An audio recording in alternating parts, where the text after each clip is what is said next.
नमस्कार। हिंदी साहित्य विषयक व्याख्यानमाला के अंतर्गत आपका स्वागत है।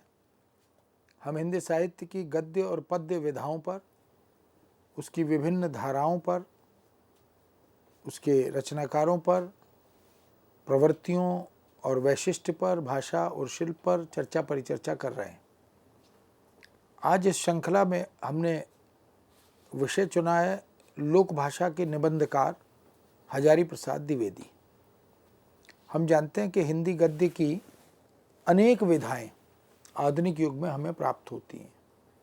भारतेंदु युग, द्विवेदी युग, इसके बाद छायावाद, प्रगतिवाद, प्रयोगवाद, नई कविता और अद्यतन, अधुनातन 21वीं शताब्दी का साहित्य, इन सब में हम देखें तो कविता के साथ साथ गद्य ने भी प्रचुर मात्रा में उन्नति की है, विकास किया है और बहुत बड़े स्तर पर लेखन चलता रहा।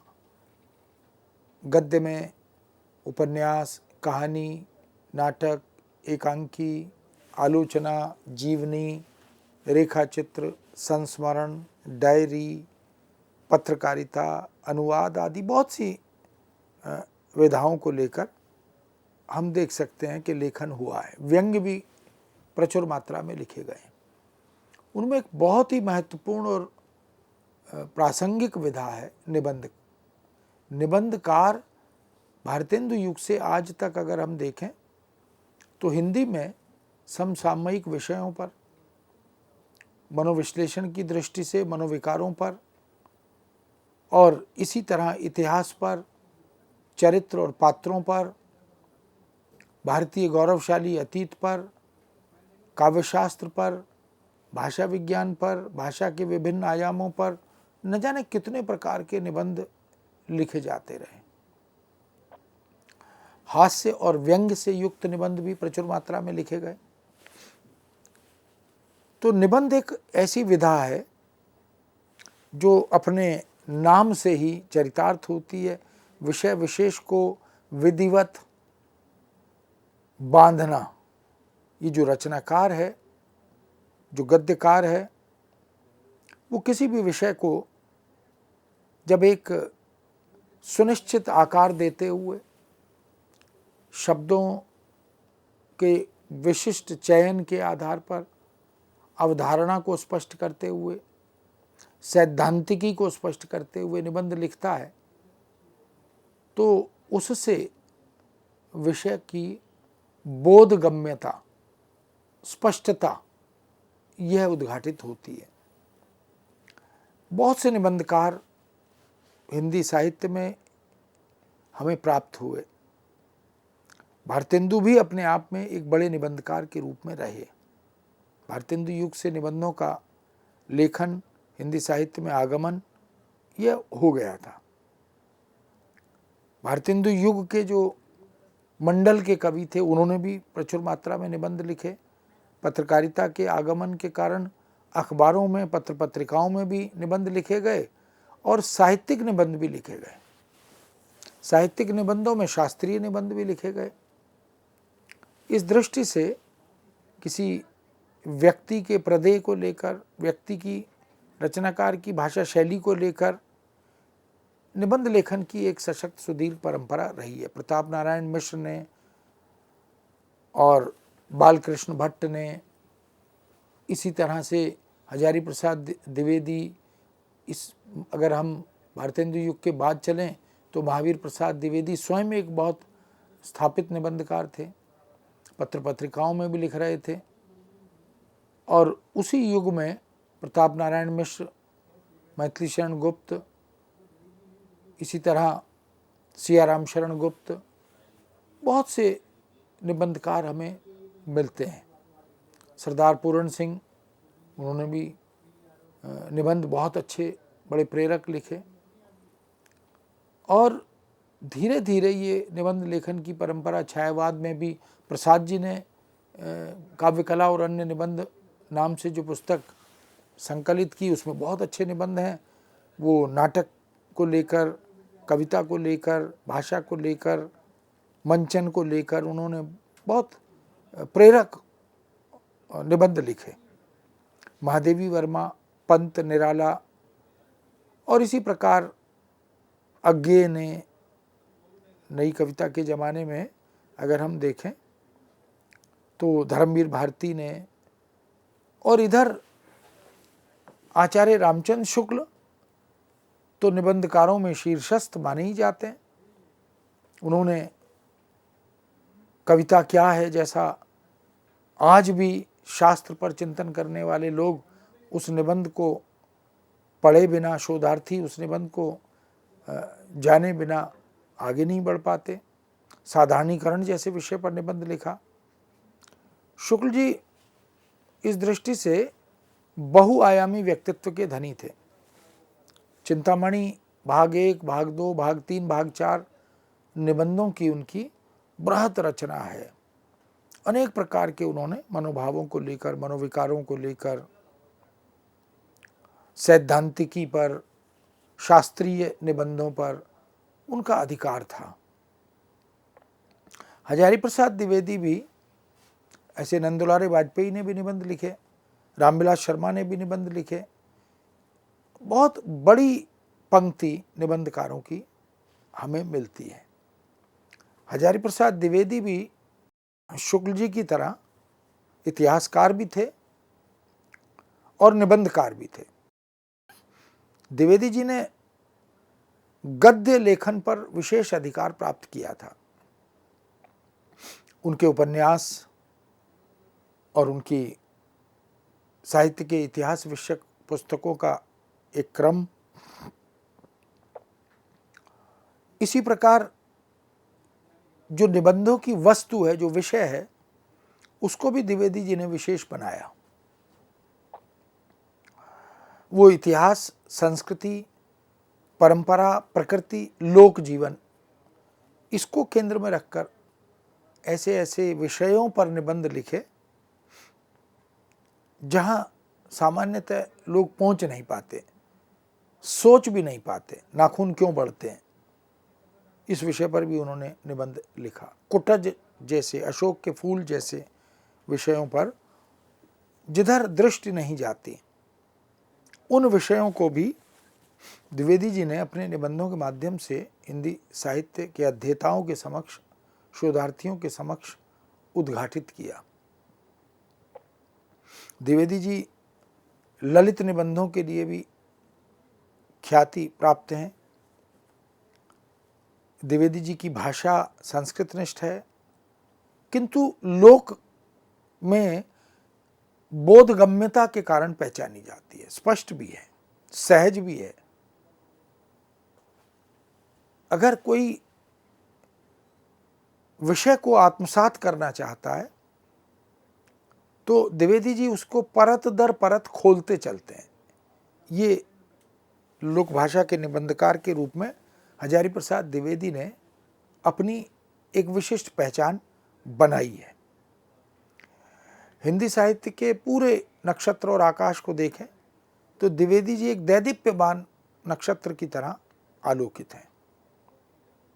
अपनी चिंतन पद्धति, अपने अध्ययन अनुभव तथा अपने ज्ञान और मेधा से द्विवेदी जी ने हिंदी साहित्य के अनेक आयामों को उद्घाटित किया।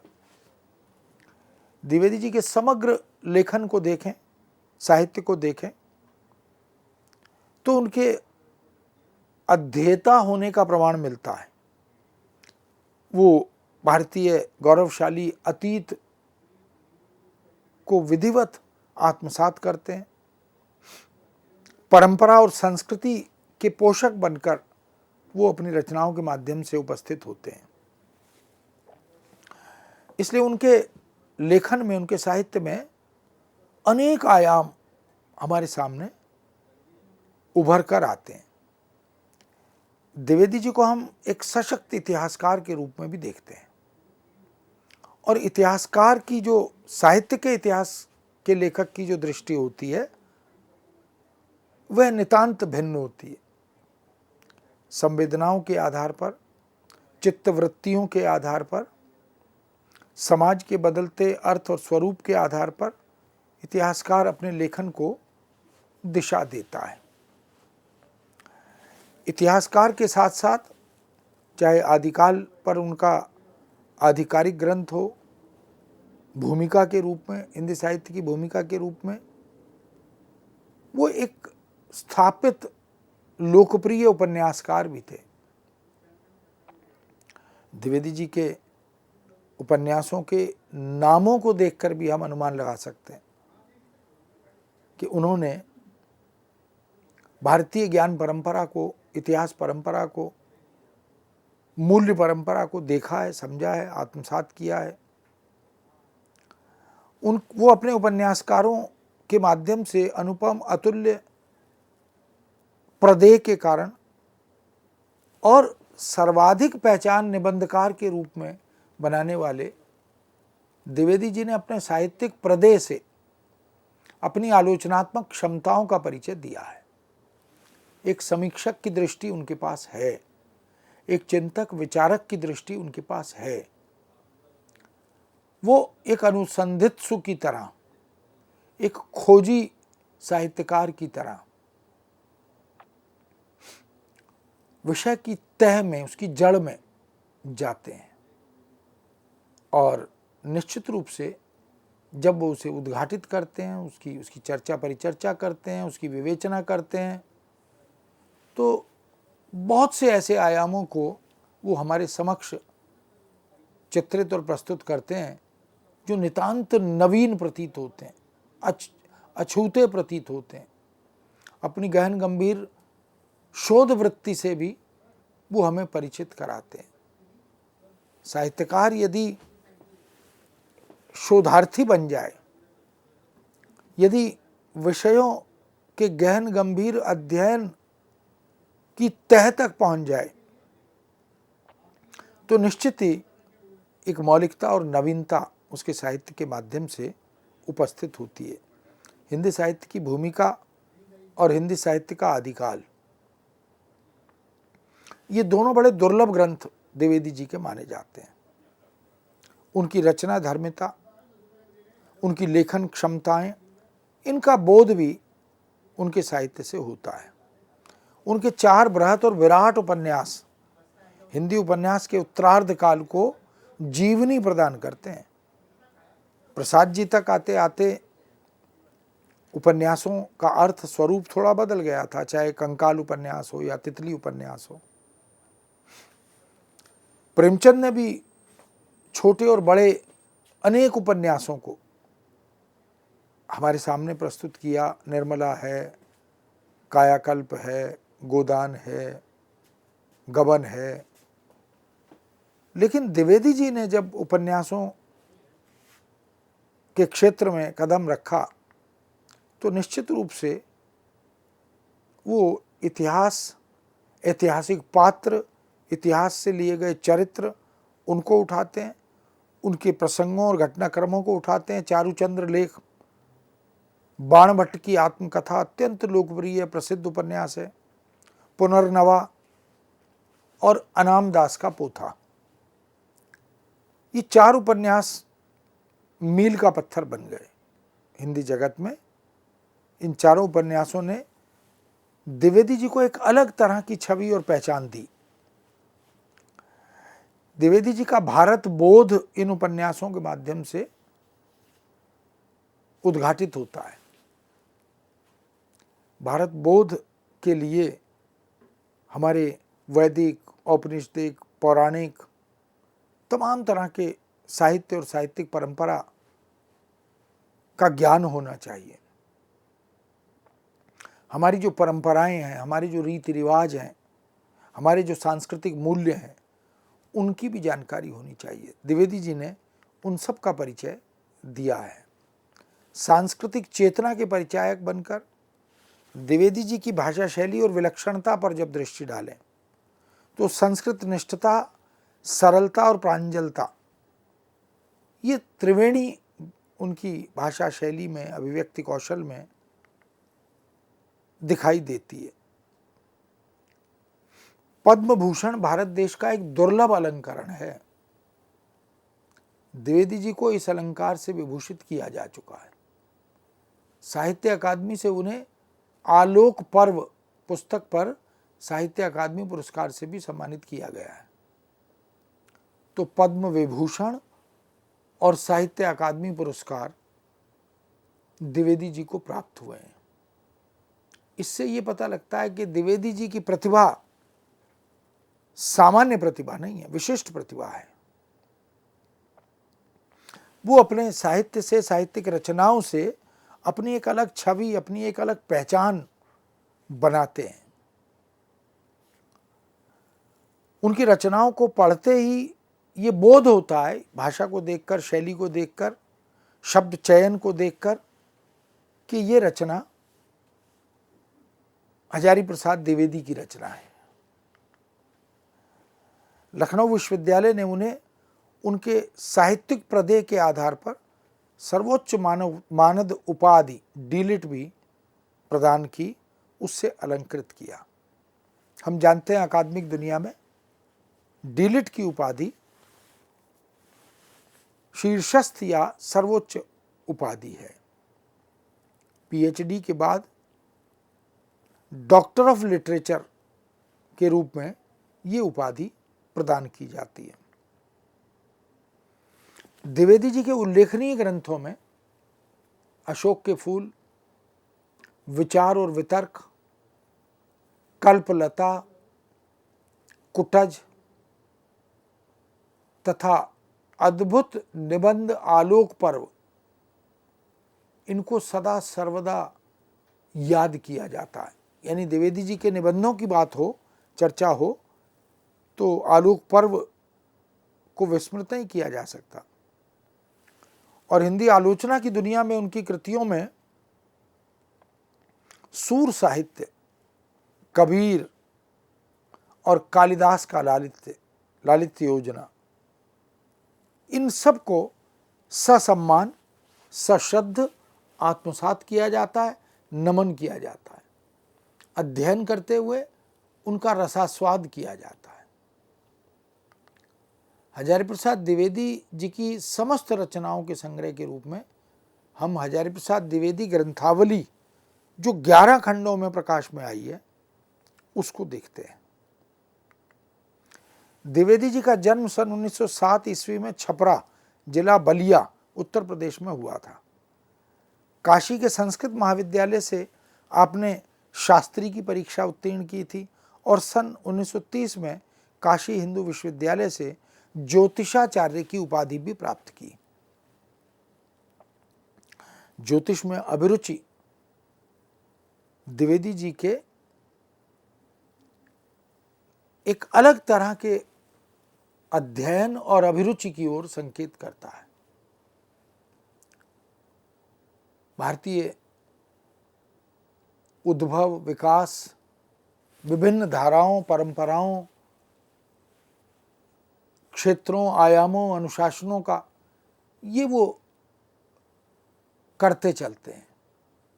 शांति निकेतन जाने के बाद द्विवेदी जी वहाँ के हिंदी भवन के निदेशक पद पर भी कार्यरत रहे। हिंदी भवन जो शांति निकेतन में है, उसके निदेशक के रूप में आपने कार्य किया। गुरुदेव रविन्द्रनाथ टैगोर और आचार्य क्षिति मोहन सेन, इनका सानिध्य भी आपको प्राप्त हुआ। वर्ष 1950 में आप वाराणसी लौट आए और काशी हिंदू विश्वविद्यालय के हिंदी विभाग के अध्यक्ष पद पर सुशोभित हुए। तो एक तरफ निदेशक के रूप में कार्य किया, एक तरफ विभागाध्यक्ष के रूप में कार्य किया, एक तरफ इतिहासकार, साहित्यकार, निबंधकार, उपन्यासकार, न जाने कितने आयामों के साथ आपने अपने अवदान और प्रदेय को प्रस्तुत किया।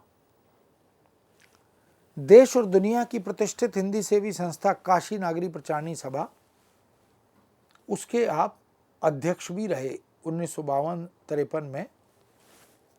हम जानते हैं काशी नागरी प्रचारणी सभा बनारस में, काशी में एक बहुत ही महत्वपूर्ण हिंदी साहित्य की संस्था रही है।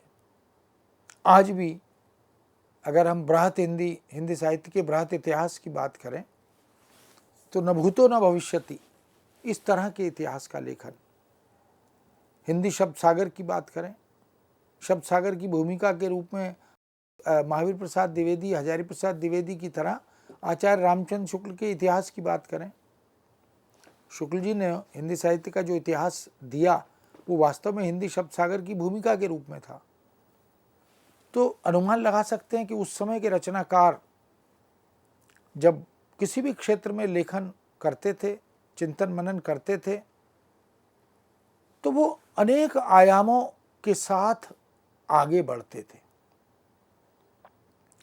काशी नागरी प्रचारिणी सभा हिंदी सेवी एक संस्था है। हिंदी के दुर्लभ ग्रंथों का प्रकाशन, संग्रह, संचय वहाँ है। शोध के लिए पांडुलिपियाँ भी वहाँ प्रचुर मात्रा में उपलब्ध हैं।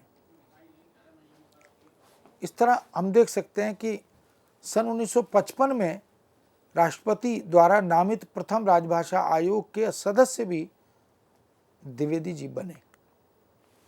उनकी राष्ट्र भ्रमण यात्रा निरंतर चलती रही और सन 1960 से 1967 तक आप पंजाब विश्वविद्यालय चंडीगढ़ में हिंदी विभागाध्यक्ष के पद पर विराजमान हो गए। काशी में विभागाध्यक्ष रहे और फिर उसके बाद 60 से 67 तक पंजाब विश्वविद्यालय चंडीगढ़ में हिंदी विभाग के अध्यक्ष रहे। भारत सरकार की अनेक हिंदी समितियों में, नीति निर्धारक योजनाओं में भी आपकी रचनात्मक भूमिका रही है। हिंदी की सलाहकार समितियों में आपकी भूमिका प्रत्यक्ष और परोक्ष रूप से रही। कुछ समय के लिए देश की प्रतिष्ठित और प्रसिद्ध संस्था उत्तर प्रदेश हिंदी संस्थान जो लखनऊ में है, उसके कार्यकारी अध्यक्ष भी आप रहे।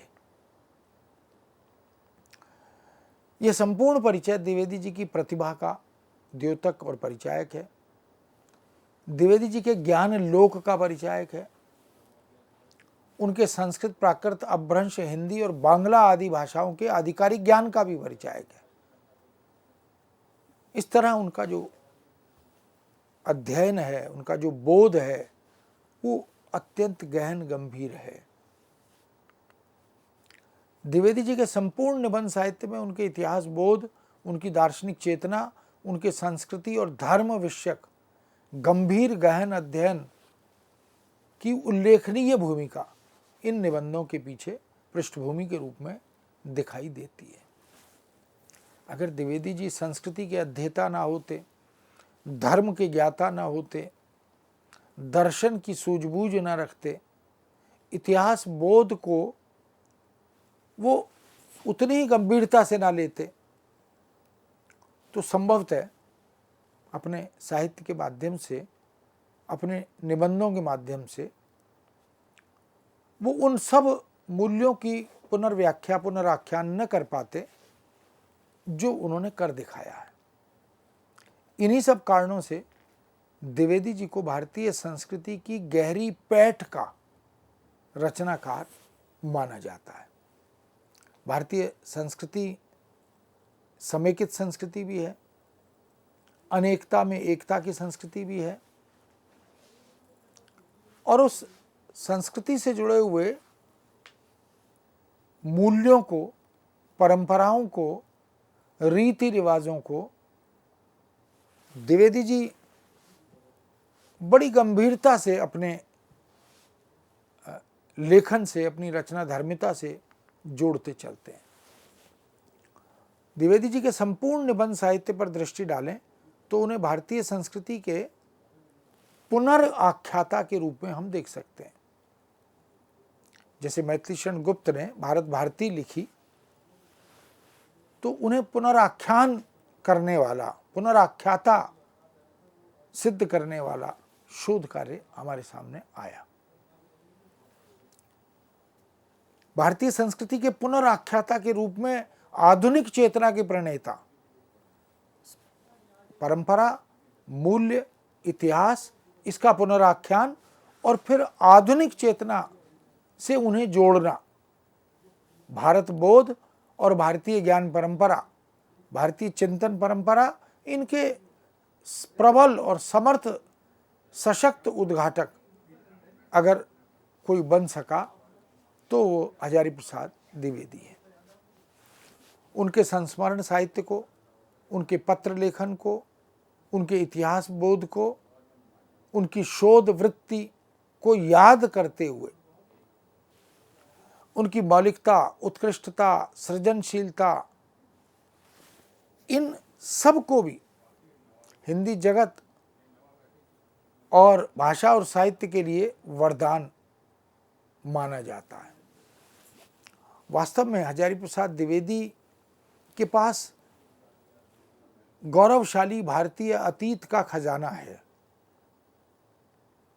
वो उन सब कमरों को, उन सब कक्षों को, उन सब आयामों को झांकते हैं, फिर उनका वर्णन विवेचन करते हैं, जो अधिकांशतः उपेक्षित रहे। द्विवेदी जी ने पृथ्वीराज रासो का संपादन किया, नाथ सिद्धों की बानियों का संपादन किया, मेघदूत एक पुरानी कहानी इस शीर्षक से रचनाएं लिखी। द्विवेदी जी के निबंध साहित्य से उनकी परिमार्जित भाषा खड़ी बोली का परिचय तो मिलता ही है। इसका मतलब द्विवेदी जी ने जिस भाषा में निबंध लिखे वो भाषा परिमार्जित, परिनिष्ठित, संवर्धित खड़ी बोली है, किंतु उन्हें लोक के मन को भली भांति समझने वाले आलोचक या समीक्षक या निबंधकार के रूप में जाना जाता है। लोक के मन को जो रचनाकार पढ़ लेता है वो अपनी रचनाओं में विषय वस्तु की दृष्टि से, भाषा शैली की दृष्टि से पूरी सफलता हासिल करता है। इसलिए भाव और विषय के अनुसार भाषा के प्रयोग अनुप्रयोग उनकी भाषा विषयक समझ और सूझबूझ के परिचायक बन ही जाते हैं। उनके निबंधों में भाषा के दो रूप मिलते हैं। संस्कृत के प्रकांड अध्येता और विद्वान होने के कारण द्विवेदी जी शास्त्रीय विषयों की विवेचना हेतु संस्कृत निष्ठ शास्त्रीय भाषा को ही चुनते रहे, जबकि प्रांजल व्यावहारिक भाषा का लोक संबंधी विषयों के आलेखन और द्विवेदी जी का साधिकार और प्रामाणिकता के साथ प्रयोग। द्विवेदी जी ने अपने निबंधों में लोक संबंधी विषयों में जिस भाषा का प्रयोग किया वह वास्तव में वंदनीय और स्तुत्य है। उन्होंने अपेक्षानुसार उर्दू शब्दावली का कहीं कहीं अंग्रेजी शब्दों का प्रयोग भी किया।